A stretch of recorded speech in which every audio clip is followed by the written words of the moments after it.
सबसे पहले तो मैं आप सभी मीडिया के बंधुओं का स्वागत करना चाहूँगा और शुभकामनाएं देना चाहूँगा हमारे मानवाधिकार सुरक्षा एवं संरक्षण ऑर्गेनाइजेशन के सदस्यों को कि इन्होंने एक बहुत ही बड़ी मुहिम को अपने ज़िम्मे लिया है और काफ़ी तत्परता से उसके साथ लगे हुए हैं। आज जैसा कि हम सभी जानते हैं, हमारा ज़िला जौनपुर जो अपनी ऐतिहासिक चीज़ों के लिए जाना जाता है और हमारी पुरानी संस्कृति जहाँ पे रहती है, उसी ज़िले जौनपुर को हमने एक और नई चीज़ में फेमस किया है जिसको कहते हैं ओरल कैंसर।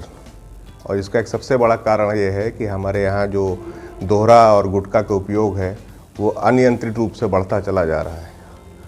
काफ़ी दुख की बात यह है कि काफ़ी सारी कोशिशों के बाद, काफ़ी साल की कोशिशों के बाद भी अभी भी ये उपयोग पे जो है नियंत्रण पूर्णतः नहीं लग पाया है।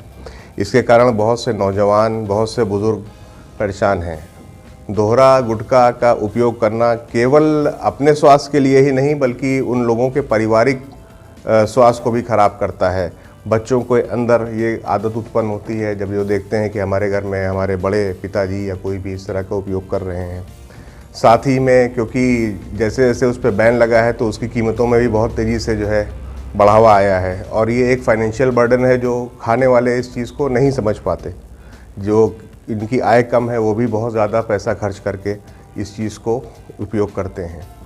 ये तो एक छोटी सी बात हो गई अलग, लेकिन सबसे बड़ी दिक्कत ये है जो डेली के रूटीन बेसिस पे जो इश्यूज़ आते हैं दोहरा इस्तेमाल करने वालों के लिए। सबसे बड़ी दिक्कत ये है कि खाना जो है, क्योंकि दोहरे के उत्पादन उपयोग करने के कारण जो है भूख मर जाती है, ओरल फाइब्रोसिस होती है, मुंह में फाइब्रोसिस होने के कारण लोगों का मुंह नहीं खुलता।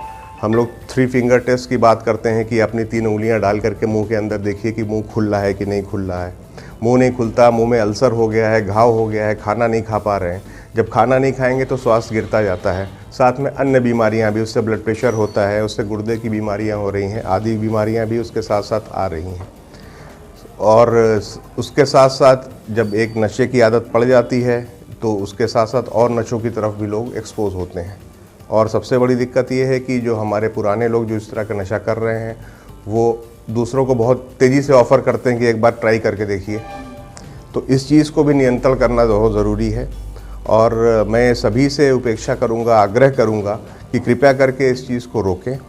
और हम ये सब प्रशासन से हर जो भी संस्थाएं इस चीज़ को करती हैं उनसे भी अनुरोध कर रहे हैं कि वो करें।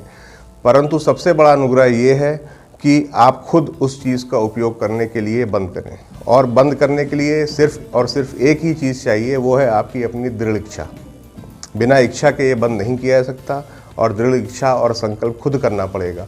हम उपयोग करना बंद करेंगे, हर चीज़ का उत्पादन और बिक्री अपने आप कम हो जाएगी। डॉक्टर, ये है तो बहुत गंभीर बीमारी, इससे बचाव के लिए किन किन चीज़ों का उपयोग या किस तरह के प्रिकॉशन लेने चाहिए?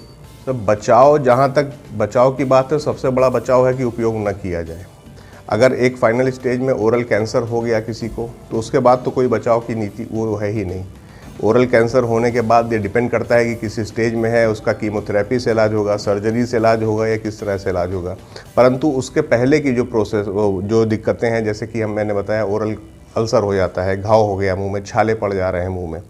इसमें जैसे है कि अगर आपकी आदत है छाले पड़ रहे हैं तो उसके लिए तुरंत डॉक्टर को दिखाएं, प्रॉपर दवाई लें, उस पर लगाने की दवाई, खाने की दवाई, वो जो भी उचित चिकित्सक आपको बताएगा। एहतियात के तौर पर जो लोग खा रहे हैं उनसे सबसे बड़ा आग्रह ये है कि कृपया करके जो है रात में खाने के बाद घर पहुँचे और सोने जा रहे हैं तो मुंह को अच्छे से धुल लें। सबसे बड़ी दिक्कत जो इसमें होती है ये कि मरीज़, जो लोग खाते हैं इस चीज़ को, वो खा रहे हैं और मुँह में रखे रखे ही सो जाते हैं और मुंह को साफ़ नहीं करते। तो वो जो दिन भर खा रहे हैं उससे ज़्यादा जो है वो नुकसान करता है जो रात भर उनके मुंह में रहता है, फंसा रहता है। दांत खराब हो जाना, दांत सड़ रहे हैं उससे लोगों के, ये सब छोटी दिक्कतें हैं। दांत खराब होना, छाले पड़ जाना, घाव हो जाना। इसका बचाव, सबसे बड़ा बचाव यही कि उसका उपयोग न करें। उसके बाद अगर कोई बचाव करना है तो दवाई लें, मुँह को साफ़ रखें। जनता से कोई अपील आप करना चाहिए? जनता से सबसे बड़ी सर अपील मेरी यही है और मैं संस्था के माध्यम से, अपने माध्यम से, आप सभी के माध्यम से अपील करना चाहूँगा कि कृपया करके आप अपनी दृढ़ इच्छा, अपना संकल्प लें कि हमको इस चीज़ का उपयोग नहीं करना है और कोई इसका चारा नहीं है। आप ये मत सोचिए कि प्रशासन बंद कर देगा तो हम नहीं खाएंगे, हमको नहीं मिलेगा तो हम नहीं खाएंगे। ऐसा नहीं है कि बहुत सारी चीज़ें अवेलेबल नहीं है, हर चीज़ अवेलेबल है मार्केट में खाने के लिए और ना खाने के लिए। लेकिन वो हमारी जो है अपनी सद्बुद्धि और बुद्धि का उपयोग है कि हमें क्या खाना है, क्या नहीं खाना है, हमारे लिए क्या अच्छा है, क्या नहीं अच्छा है। तो शहर में बेधड़ल्ले से दोहरा बिक रहा है, खुलेआम बिक रहा है दुकानों पर, इस पर क्या बोलेंगे? देखिए, इसमें जो भी जहाँ पे भी बिक रहा है उसमें प्रशासन जो है अपने आप में तत्पर है और उन चीज़ों को देख रहा है। जहाँ पे भी किसी तरह की कोई कमी पाई जा रही है तो संस्था ने जो है कई जगहों पे ये चीज़ जो है प्रशासन के नोटिस में लाई है कि भाई कहाँ जहाँ पे बिक्री हो रही है, तो उसमें भी वो लोग ने आश्वासन दिया है कि वो सक्रियता से इस चीज़ को जो है वो करेंगे। और हम ये कामना करते हैं, उपेक्षा करते हैं कि इस चीज़ को जल्द से जल्द जो है रोका जाएगा। लगातार प्रशासन के द्वारा दोहरा कारोबारियों पर छापेमारी की जा रही है, उसके बावजूद दोहरा बिक्री हो रहा है, इसका जिम्मेदार कौन? इसका जिम्मेदार उपयोग करने वाले हैं। इसका जिम्मेदार मेरे हिसाब से उपयोग करने वाले हैं। यदि हम खरीदेंगे नहीं तो बिकेगा नहीं। सर, एक सिंपल सी कहावत है, डिमांड्स क्रिएट सप्लाई। अगर डिमांड नहीं होगी तो सप्लाई नहीं होगी। इसीलिए मैंने कहा कि हमारी अपनी इच्छा सबसे ज़्यादा ज़रूरी है। हम जब तक अपने आप को नहीं रोकेंगे तो ये चीज़ कोई रुकावट नहीं। सर, अपना परिचय दीजिए। मैं doctor Haider Abbas, MD physician, मैं नोबल हॉस्पिटल में एज ए फिजिशियन का। पहल ये चल रही है कि सबसे ज़्यादा अपने जनपद जौनपुर में कैंसर के पेशेंट हो रहे हैं, जिनकी हमने विवेचना कराई हुई है। बहुत लोगों से मैंने जानकारी प्राप्त की है, माउथ कैंसर सबसे ज़्यादा अपने जनपद के अंदर हो रहे हैं। इसके लिए मैंने शासन प्रशासन को, DM सर से भी मेरी मुलाकात हुई, उनको हमने अवगत कराया लिखित पत्र अपनी संस्था के माध्यम से, और उनसे हमने रिक्वेस्ट किया है कि सर इसको जितना जल्दी हो सके तत्काल प्रभाव से इसको बंद करिए। और बहुत सारी ऐसी चीज़ें हैं जो हम लोगों के संज्ञान में आई हुई हैं, और हमने 1-2 लोगों से कहा भी है कि इसका उपयोग ना करें। अभी हम लोग बस एक जागरूक कर रहे हैं कि लोग इसका सेवन ना करें तो ज़्यादा अच्छा है। और बाकी हम लोग फूड विभाग में भी इसकी सूचना दी है, आबकारी विभाग में भी, और DM साहब के यहाँ भी। लेकिन अभी तक DM साहब ने उस पर कार्रवाई तो की, लेकिन इनकेस अभी DM साहब नए आ गए हैं, उनसे हमारी मुलाकात नहीं हुई। जो चार्ज पे बैठे थे उनसे हमने अपनी बातों को रखा है। हालांकि उन्होंने जल्द ही आश्वासन दिया है कि जितनी दुकानें हो सकती हैं मैं जल्द से जल्द। जनपद में बेधड़ल्ले से दोहरे बिक रहे हैं, आप लोग भी विजिट कर रहे हैं, किस तरह से दुकानदारों को आप अपील कर रहे हैं? देखिए, मैं तो जहाँ तक मेरा प्रयास है, मैं उनको बहुत अच्छी तरीके से समझाता हूँ कि इसका अगर आप लोग बंद कर देंगे लेने के लिए तो शायद जो खाने वाले हैं वो पाएंगे नहीं तो खाएंगे नहीं, तो जाहिर सी बात है। लेकिन इसकी कुछ फैक्ट्रियाँ भी हैं, हम लोगों ने निरीक्षण किया हुआ है, उनके तमाम वीडियोज़ और हम लोगों के पास रिकॉर्डिंग्स हैं, वो भी जल्द हम मीडिया के सामने करेंगे। लेकिन अभी प्रेजेंट टाइम इसको नहीं कर सकते हैं। प्रयास मेरा यही है कि अगर लोग मान जाते हैं तो ठीक है, नहीं तो उनके नाम चिन्हित करके हम DM साहब को मीडिया के सामने बहुत जल्द रख देंगे। समाज में आम जनता से क्या अपील करना चाहेंगे? देखिए, आम जनता से तो मैं यही कहूँगा कि इसका सेवन ना करें। इससे बहुत सारी समस्याएं हो रही हैं, लोगों को आने वाली पीढ़ियाँ ख़राब हो रही हैं। बहुत सारे ऐसे बच्चे हैं, बूढ़े हैं, और भी तमाम महिलाएं भी हैं, इसका सेवन कर रही हैं, जो कि ये कैंसर के शिकार बन रहे हैं लोग। आपकी संस्था की तरफ से किस तरह से लोगों को जागरूक किया जा रहा है इसको रोकने के लिए? संस्था को तो मैंने इसकी जानकारी संस्था को मैंने दिया है, और मैंने अपने स्टाफ के लोगों से भी कहा है कि जहां तक आप प्रयास करिए, इनकी एक रैली निकालिए। और DM साहब से भी मैंने इस संज्ञान में बात किया है, तो उन्होंने कहा कि ठीक है, इस पर जल्द से जल्द कार्रवाई हो रही है।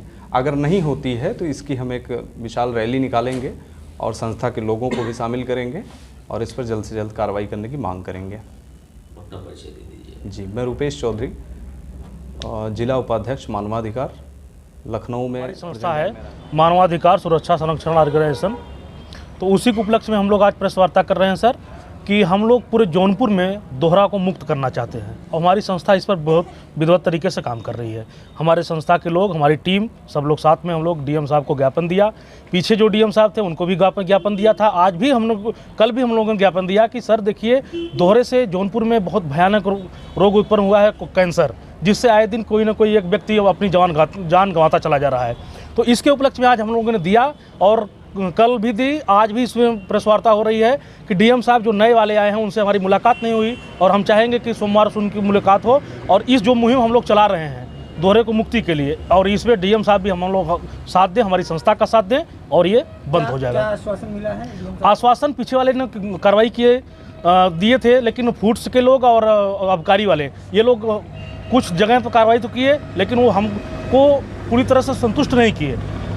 आगे क्या रणनीति? आगे रणनीति सर यही है कि हम ये चाहते हैं कि जौनपुर में दोहरा मुक्त हो, चाहे जो बड़े कारोबारी हैं वो दोहरा बंद कर दें, जो दुकानों पर आज दोहरे खुलेआम बिक रहे हैं वो भी बंद होना चाहिए।